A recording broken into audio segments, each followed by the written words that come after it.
அஜித் படம் இவ்வளவு கலைபரத்திலும் கை கொடுத்த சசிகலா, அடி கொடுத்தது ஒருவர், ஆயின்மெண்ட் கேட்பது இன்னொருவரிடமா என்கிற கேள்விக்கெல்லாம் எப்போதும் விடை கிடைத்ததே இல்லை. அந்த படம் ஓடல, அதனால் இந்த படத்தை விடமாட்டோம் என்கிற லாஜிக் இல்லாத ரவுடித்தனத்தை பல காலமாகவே மெயின்டைன் பண்ணி வருகிறது விநியோகஸ்தர் வட்டாரம். அப்படித்தான் தனுஷின் தொடரி பட தோல்விக்கு அஜித்தின் AK-57 படத்தில் அட்ஜஸ்ட் பண்ண சொல்லி மிரட்டல் விடுத்தார்கள்.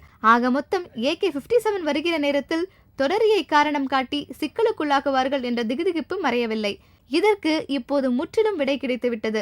பல்கேரியா படப்பிடிப்பை முடித்துவிட்டு இன்று சென்னை வந்து சேரும் அஜித்திற்கு இந்த தகவல் மகிழ்ச்சியை அளிக்கும். அஜித்தின் AK-57 படத்தை சசிகலாவின் ஆதிக்கத்திற்கு கட்டுப்பட்ட ஜாஸ் சினிமா வாங்கிவிட்டதாம்.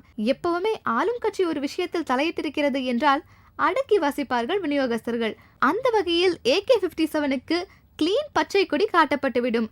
படம் வெளியாவதற்கு இன்னும் சில மாதங்கள் ஆகும் என்றாலும் இப்பவே ரூட் கிளியர் செய்து வைத்திருப்பது நல்லதற்கு தானே.